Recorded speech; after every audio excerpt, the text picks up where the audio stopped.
Eddiini kyeki? Eddiini ye waye gwalaba Sakata vibes okitegeera otya okimanyi otya kitegeeza ki? Eddiini kyeki? Eddiini y'engeri abantu nga ffe abantu gye tulowoozaamu engeri gye tutuuka Katonda. Ndowooza yaffe abantu nti Omukatuliki yakugamba ogenda yita mu lino ekkubo ne lino otuuke eri Katonda. Omusiraamu n'akiwakanya n'agamba ogoberera ebyoyo totuuka, naye woyita wano ne wano ne wano otuuse wa Katonda. Omu Seventh Day naye najja n'agamba nedda kino kye kisinga. Kati eddiini si ye Katonda naye. Eddiini ye Katonda. Wobuuza abantu nina eddiini yawe, womubuuze eddiini ye Katonda ng'agamba si ye Katonda. Kati lwaki tokkiririza mu Katonda n'okkiririza mu ddiini? Kati obulokole y'engeri ya Katonda okudda eri abantu. Bwe bulokole? Bwe bulokole kye bagamba si ddiini, obulokole si ddiini. Ate sikategeeranga bulungi akantu ako. Kati okitegedde? Tulina amadiini ameka? Mangi. Omuli? Mangi. Oli Mulokole osabirawo? Ku Life Church. Yeriweeyo? Eri ku Namasuba batabbataawo. Ku Life awo ku mwala. Enkuba tebayisa buyinge tonye? Tetuyisa bubi. Naye omwala gutwala mazzi. Anti ndaba olusi gujjula nnyo awo ne wata. Era gabeera mazzi. Olina omukyala gyali mulamu sinnaba ngenda kuwasa. Ddi? Kale mutumireko. Naatera sinnamufuna. Twogera nani so? Kato John Kizito. Wano ku Bulange okola ki? Tunda byakulya. Obadde enjala ne wennuma gwabadde annumya enjala. Kale ali ku Sakata vibes nga ki? Bingi katukome ku ekyo.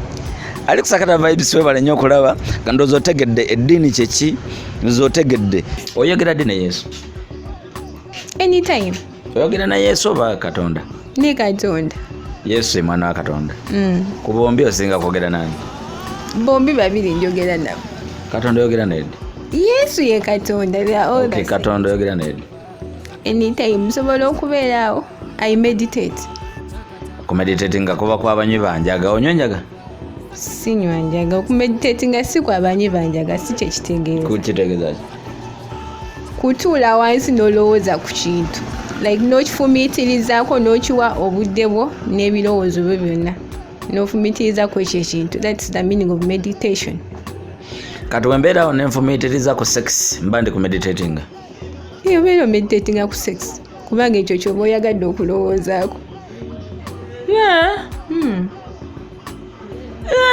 Etegeeza wembeerawo n'enfumiitirizaamu nti nze naawe tuli bafumbo mba nkola meditation? Obviously. Mu bwongo bwe ekyo ky'oba oyagadde okulowoozako kiringa nga kye bagamba omusajja wanatunuulira omuwala. Like ebirowoozo bye ne bimutwala mu kitanda naye nga in actual sense. It's not physical, naye kiri mu birowoozo obwongo bwo ebyo bye kiri mu kulowoozaako. Wali otunuddeko omusajja no meditatinga? No. Ng'otiganya maanyi. Eddiini kyeki? Eddiini? Eddiini kyeki? Nti kati ate obulokole si ddiini. Obulokole ki? Obulokole like it's nzikiriza si ddiini kutegeera. You communicate with God okitegeera. Kutegeera gwe Katonda. Abasiraamu tebategeera Katonda waabwe? Bamutegeera kubanga yoyo nabo gwe basinza. Bo bamanyi Allah ye Katonda waabwe. Abakatuliki n'obasanga they will talk of Maria, they will talk of the Sapulis and all that. Okitegeera. Mbadde njagala kumanya eddiini kyeki? Eddiini nzikiriza ng'oli wanakiririza mu kintu. Kubanga n'abasamize eyo naye baddiini yabe. That's what they believe in. Bakiririza mu bajjajja baabwe, busamize bwabwe. Katuddeyo obulokole kyeki? Obulokole mainly it's like kiringa nga wonambeera nga ndi musiraamu then nenzikiriza n'enjatula kubanga you have to fast olina okwatula n'otwala n'ogamba mukama n'okkiriza n'ogamba nti ndokoze eyo step esooka then womala okwatula you go for baptism okitegera ne bakubatiza ne bakunyika mu mazzi amangi noba okuyiwako obuyiri toze tebakubatiza bambatiza bakubatiriza Lutembe musumba ki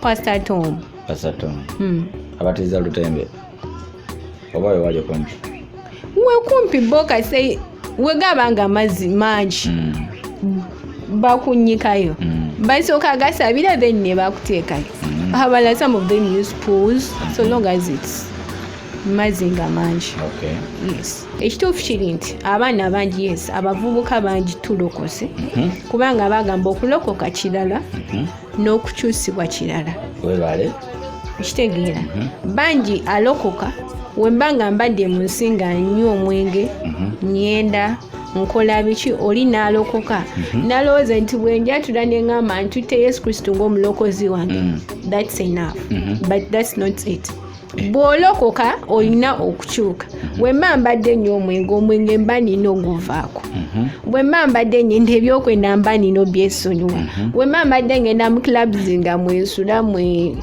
okitegeera mba nina obivaamu I have to change nina okutransforminga neva mu kiri kye mbaddemu ekyensi then nenyingira eno gye mba nyingidde walala nembyekutulako so bangi balokoka tulokoka kubanga n'okukyuka kitwala obudde omuntu tasobola kyukira at one point it takes a process and time the person to change so yes leaders baffe bali our pastors are there they are the ones abakumentalinga kubanga ye ayina kyamanyi at times kyoba tonaba kutuukako however much everyone naye asobola okutuukawo nga pastor wali n'omulala naye asobola okolaki okubeerawo nga naye wali kubanga naye watusi we yatandika nti yatandika nga pastor no so kati pastor bwaje lwakuba nti ffe abagobereza ebiseera ebisinga tugenda belief yaffe amaaso ne tugajja ku Katonda ne tugatunuuliza omusumba weyabayo omusumba oyo naye muntu nga ffe nze ensobi gye nkola naye aba asobola ogikola webale ekitegeera ensobi gye nkola aba asobola ogikola so ngaffe abagobereza abali mu church otyo tuyina we have to focus on God kutunuulira Katonda si kutunuulira musumba osabira wa pastor insabira Mutsunde Christian Fellowship yani eya pastor to Mugoberezi that's where I go ate watogenzeeyo I go to UCC yeyerwa eya Senfuma Musumba Senfuma Steven yereruda we Kasubi that is Makere Chikoni that side lwaki ewalala togendayo tekitegeeza nti nina kutambula in all churches nti buli wensanze nina okugendawo no it's not that nange mbaako newempulirira emirembe ekyaki endala teziri mu mirembe kisinzira churches kyaki kijogezeemu kiringa nga wanabeera omukatuliki nga n'agamba nze ngenda Lubaga omulala n'omutanga ng'agenda Manyawa in any other church of Catholics okitegeera so kati nange mbanga ndi mulokole nsobola ogenda mu church yonna gye mba feelings gye mba njagala anyway ask my God which church do I go to kubanga church ezo ekituufu kiri nti bannabbi b'obulimba gye bali ne Bible yaboogerako yes they are mu Jeremiah kati sisobola kumala ng'agenda sisobola kumala ng'agenda gatomera buli church olw'okuba sisobola kutomera every church just because I've had pastor akola ebyamagero bw'ogendayo akusabira oba oyagala sente ofuna sente ebiki no mba sirina kutomera butomezi every church olw'okuba njagala ebyamagero yes kale toyanze ne toyanzege oli mufumbo siri mufumbo olinayo omwana sirina mwana toyagala kuzaala baana njagala oyagala kuzaala baana simanyi tamanyi kale komero mereki ezati olya gwe Go with the situation. Okulya chips and chicken? No, I eat food. Hey, real food. All right. Real food. Kale tuyanza nnyo. Oyakutumira y'abalaba Sakata Vibes bonna bamanyi? Bonna abamanyi ne besimanyi batumidde. Okay. Kale tuyanza nnyo tweyanze. Sakata Vibes tusobola kusuka wa abadde Rosette nze DJ Senior'B manyi nga mugongo kamera.